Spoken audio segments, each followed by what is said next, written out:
I was in a nightclub in Paris, and in the crowd was Daryl Zanuck dancing with Greco. Do you remember Juliet Greco, who was his mistress at the time? Daryl said, how you doing, kid? And I said, fine. Daryl said, what are you doing tomorrow for lunch? And I said, nothing. He said, come and have lunch with me, 1 o'clock. Pronto, 1 o'clock I arrive. So he said, come on in. I'll go and have a shower and shave and clean up. Go on into the sitting room. He said, there are about 50 lousy scripts. He said, there are about 200 telegrams and telexes, and there are a lot of letters and a lot of photographs. Take what you want. I would say there must have been 200 pictures all around his desk, piles of them like that.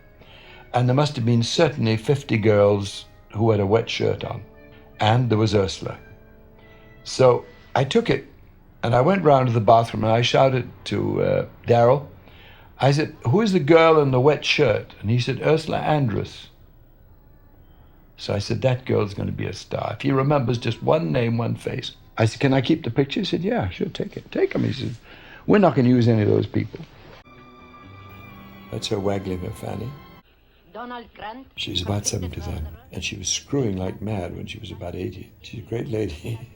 She's a very pretty girl. Unfortunately, she can't walk very well, and if you notice, I've chopped most of her walks. Both shots show her best developments. The girl comes in. We had to get the girl with the best legs. We went to a model agency to get a pair of great legs for this. And at one point, I remember the British censor telling me that he could see the girl's pubic hairs. I said to him, if you can, I've been watching it frame by frame on the Moviola, and I can't. I had to tell him to keep his stomach in because he was getting very overweight at this time.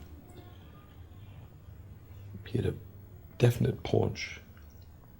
Overeating. Sean loves to eat. They threw money around like drunken Indians. And finally I said, look, Mr. Amadeus, you must get one thing straight. I'm not a fag, and I don't normally go around like this. And I told him a story. He said, oh, thank God. And then, of course, he did say your screenplays are so much funnier than my books. I don't know why. I should have told him because we had tried to make them funnier. I had the feeling that Mr. Fleming was a bit of a snob. In fact, one famous actress didn't even know that she was revoiced, and she came to the premiere. Sean thought that was ridiculous. Nobody could squash a golf ball. But that's the whole point, Sean.